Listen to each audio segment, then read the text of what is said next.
because it doesn't have a VIN number and the ECM's not paired to a VIN. So I called around a few places, and some people thought they could do it, but we could never get it to do anything. I took it to a guy in El Paso. He couldn't do anything with it.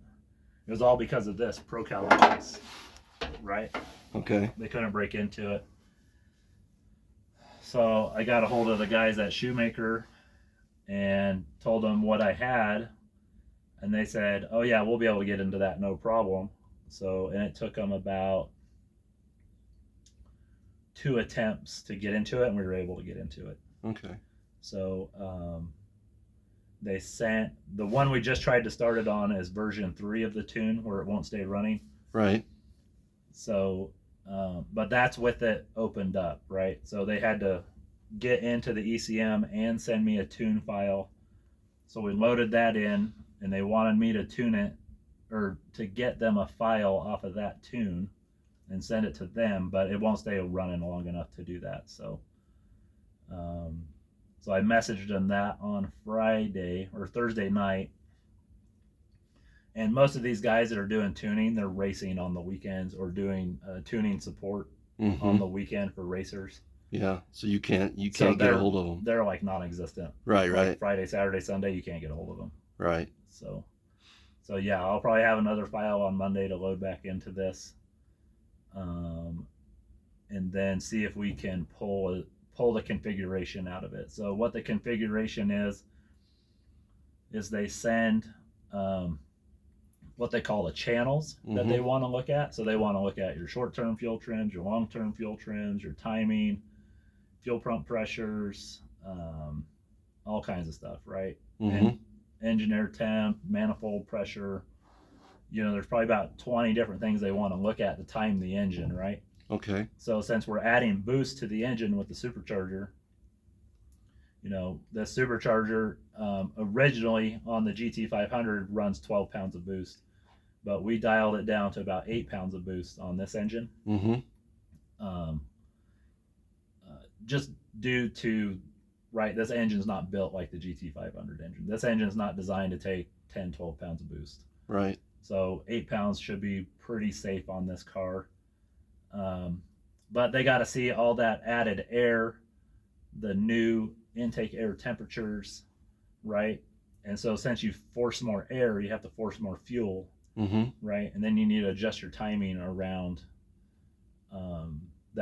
that fuel and the new air and fuel mixture. Okay, that makes sense. Yep. So, and you can make it a little, you can make the timing a little more aggressive, squeeze some more horsepower out of it, that type of stuff. So, you just can't put a supercharger on and go run it. Right. You have to make sure it's technically, set up, to specs. Yeah, because you don't have enough fuel, right? So even though the car knows how much fuel it needs, it doesn't know how much it needs when you add 8 pounds boost to it. Okay. So what we have on here now is we have the injectors off the GT500. I'm pretty sure they're 56 pound per hour injectors. So that means they flow 56 pounds of fuel per hour. So now they just, you adjust the injector on time, right? It's all in milliseconds, right? Right. How long the injector's on. But let's say it's on for half a millisecond without boost. Now it needs to be on for like 0.8 millisecond with boost. Okay. So they have to adjust the width of the spray time of that injector. So that, or your engine will run too lean and you'll just melt it down. Yeah, and you don't want that. That's too much money to be. Yeah, you'll just melt down some pistons and it'll be a mess. Yeah. So it's important that you keep it at the proper levels so that correct. You protect the engine and all the parts. Yeah, and these engines are pretty solid. I mean, these modern Coyote-based engines, as Ford calls them. I mean, I've ran this engine at 6,000 RPMs for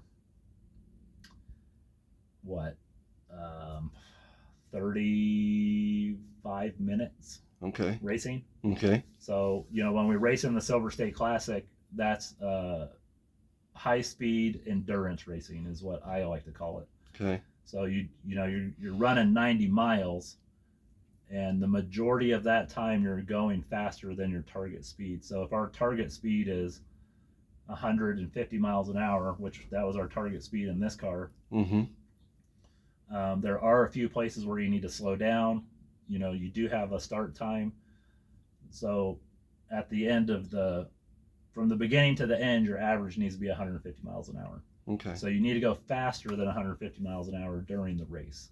Okay. Right. So you need to run, we'll say 160 miles an hour on the safe side. Sure. So you can have enough time banked when you get to stuff where you have to make corners, where you have to slow down to like 100 or 110. Okay. To go through the corners. Mm-hmm. And in this car, it was a struggle, because this car would only do about 157. That was pushing it through the floor. Okay. And when you try to drop it in 6th gear, the RPMs would get too low. They'd get down to about 3,500. And it was just too much drag on the car, and it couldn't overcome it. The engine couldn't overcome the drag to increase the RPMs.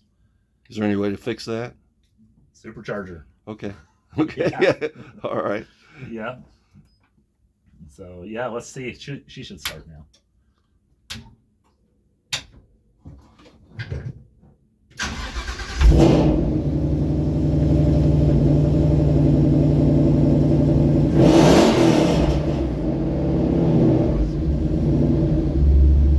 Just a Coyote with no. Nice. Got some special race mufflers on it, that type of stuff. So, right. Yeah.